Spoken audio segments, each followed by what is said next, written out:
साथ संगत जी, प्यार से कहना धन निरंकार जी। सुंदर नगर के इस प्रांगण में जहाँ आप सब सत्संग सुन रहे और शहर का नाम भी जैसे दासी ने सुना सुंदर नगर, तो दो भाव आए मन में कि जैसे अक्सर शरीर में एक जगह ज़्यादा देर बैठते हैं तो कभी खड़े होते हैं तो लगता है कि पैर सो गया या सुन्न हो गया। तो हमें उस तरह का सुन्न अंदर नहीं होना, हमें तो मन को सुंदर रखना है। तो ये सुंदर नगर वाकई ही जहाँ मनों में सबकी खूबसूरती बनी रहे, इस दातार इस निराकार से जुड़कर, वहीं साथ में ये सुंदरता पूरे विश्व तक हर एक ने पहुंचानी है। ये राम ज्ञान की ज्योति, ये रोशनी जो खुद को हर एक को मिली है, उसको घर घर पहुंचाना है।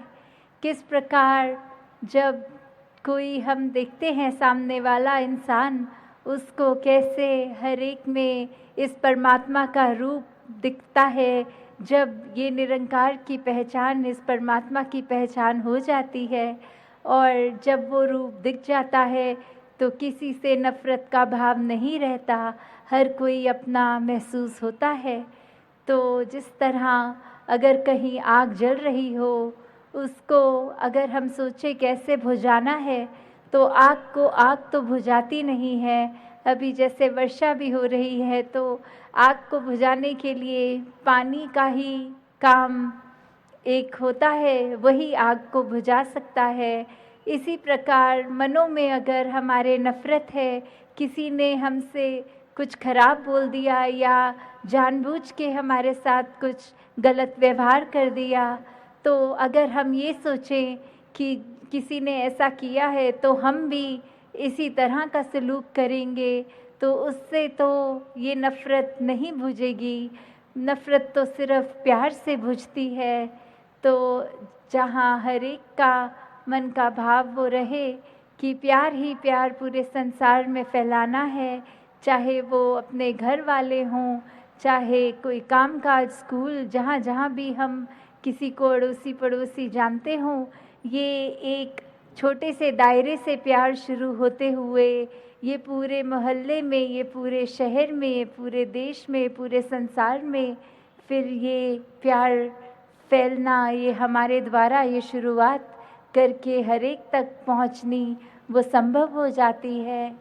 कैसे हम जब इस संसार में आए हैं तो बहुत ही हमारी जिम्मेवारियां होती हैं घर वालों के प्रति, समाज के प्रति, जहाँ वो सब अपने कर्तव्यों को निभाते हुए ही भक्ति करनी है।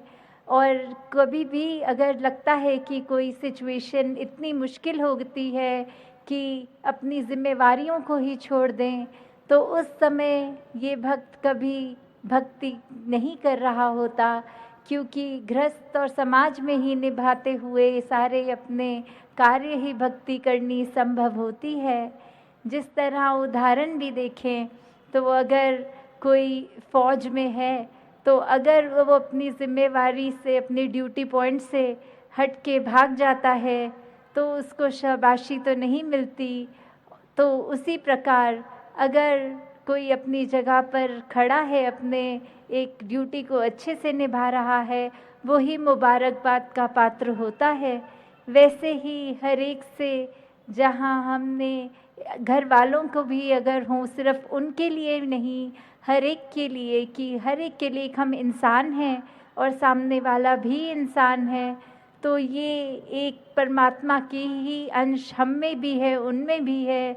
तो सभी इसे उस रूप में पूरे संसार के लिए कर्तव्य बन जाता है कि हम एक अपने उत्तरदायित्व भी निभाते चलते जाएं। कैसे एक दूसरे के लिए, चाहे अनजाना स्ट्रेंजर हो या जानकार हो, कैसे फिर ये प्यार हर एक तक पहुँचे, किस तरह से फिर ये मन के भाव हर एक के प्रति प्यार के बन जाते हैं, आंसू पोंछने वाले बन जाते हैं। तो हर एक के लिए जहाँ हम तत्प्रस्त रहेंगे सेवा रूप से, अपने शरीर से, चाहे कोई भी सेवा एक अगर बल है तो भी वो बल इस परमात्मा ने ही दिया है। तो जहाँ एक तन मन धन की जो बात आती है सेवा में कि मन से करना सबसे पहले ज़रूरी है, नहीं तो वो सेवा सिर्फ कार्य बन जाएगी। तो कैसे हर एक के लिए हम पहले अपने मन का अहंकार मिटा के वो पूरे ही समाज के लिए सेवा कर सकें किसी भी रूप में।